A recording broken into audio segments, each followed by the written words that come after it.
Hey guys, welcome back. We haven't got all the equipment moved back home yet from combining, but I got a call here yesterday to go do some cornstalk baling. Got the baler all greased up, ready to go this morning.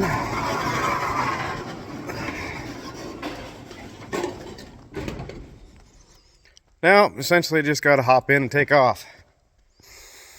All right, check this out. So here are a couple, actually it's been about 8 weeks ago now. I was doing some custom baling for a guy up alongside of a road, and we made a bale, started to go again, and the baler just plugged up and had a hell of a time. It didn't take long to dig it out, but it was plugging up right dead center in the middle of the baler. So by the time we got it dug out, we figured out it had broke one of the guards for the pickup up in there. And I thought, well shit, we'll run it back over here to this guy's place and get it fixed up quick. Long story short, it had completely busted the pickup right in the middle. See, he's got all these tiny. So here's what the pickup looks like essentially. It's kind of hard to see what exactly broke, but these bars all are in here, meet in the middle, and then they offset to go to the other side. Well, it had broke the welds on the center bar between this side and that side, and that whole pickup assembly was essentially wobbling, flopping up and down. So I got a hold of my dealer and I said, hey man, this is what it did, and what can we do to fix it? And he recommended this, and I thought, well, you know, we can fix it pretty easy. I said, you know what, maybe I should just trade this sucker in, give me a quote. And he did, but he didn't really have the best idea. I called a couple other places, and this other guy, the place I originally bought my balers from, I've been buying them from him since we first started. They gave me an unbelievable trade-in price. I said, hey, you know what, the baler's gonna be fixed, just come down here and pick it up and bring me mine. And so we've got a brand new 2023 Premier Cornstalk Special 605N. So everything on here is brand spanking new, hasn't seen a bit of dust or dirt or hay or cornstalks, anything through it yet. She's brand spanking new. So I just got to finish getting the net wrap tucked up in here in place. It's not quite sitting where it needs to be. See, it's kind of loose. I just got to tuck it in here quick. All right, here we are. It's supposed to be, he wants like 80 to 100 bales out of here, so shouldn't be a problem. And he didn't rake it. What he did with this combine is he pulled the chopper and spreader out, or on certain models you can just flip them up, but he just dropped the shucks and everything right behind the combine, so we don't have to pick up all the stalks. We're just basically picking up the shucks, which has a lot more feed value in it than the stalks do. So yeah, all right, let's get out.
sorry about that, guys. We've got some camera malfunctions on the drone. I'm not sure what the hell's going on with it.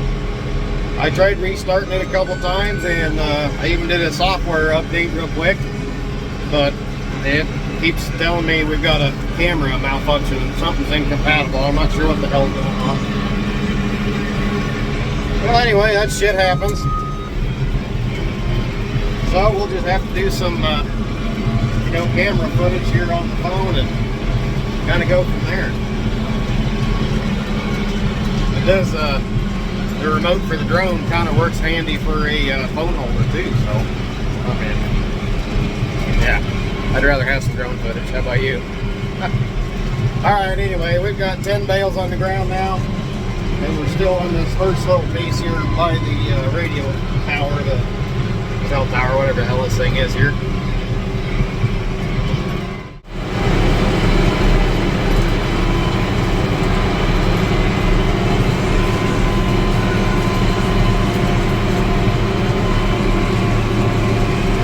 Nothing any different with the baler. It's basically exactly the same.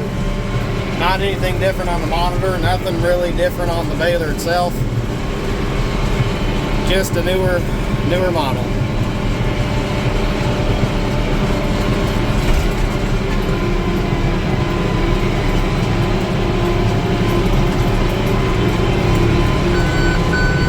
Making some nice square cut bales. Appreciate that.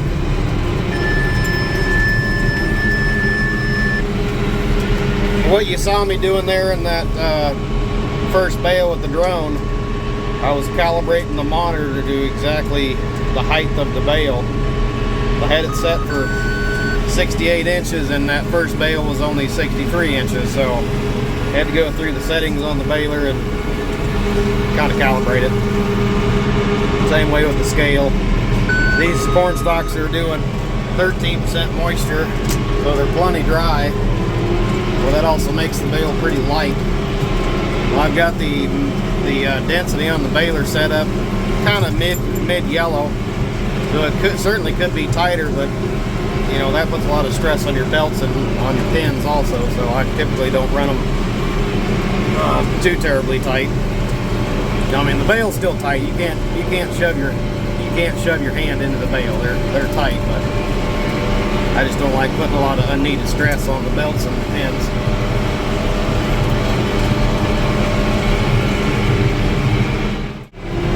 I had an old baling customer stop me yesterday. I say old because I don't bale for him anymore. He wants twine on his bales, and I don't do twine. Anyway, he stopped me and says, man, I think I'm going to probably have you do my baling again here pretty soon because, God dang it, he says, them bales, the guy's been baling with twine, he just can't get them bales tight. They're just, I don't know what the deal is. He bought a new baler, and it seems like his bales are always loose. The twine's just, you know, not staying on them. And says another thing, he says, I sure like your anteaters. I said, why is that? He says, well, when you're out there turning around on your headlands or whatever, it says you don't tear up the ground like them other guys do with the two-wheel drives, or hell, even I've had some of them front wheel assist guys come baling for me and they tear up the ground too when they're turning. Hey neighbor, how's it going? I said, yeah, that's you're not the first guy that said that. Well, that's kind of nice.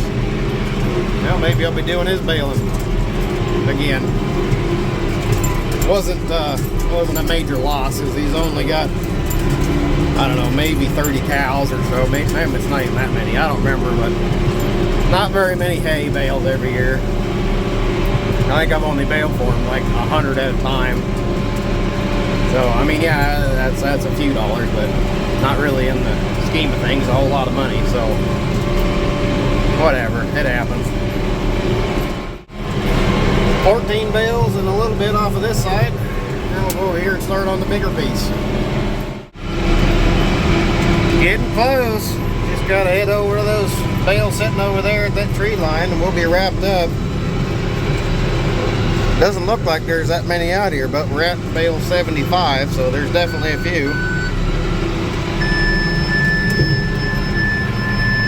The old Vermeer anteater just keeps shitting them out.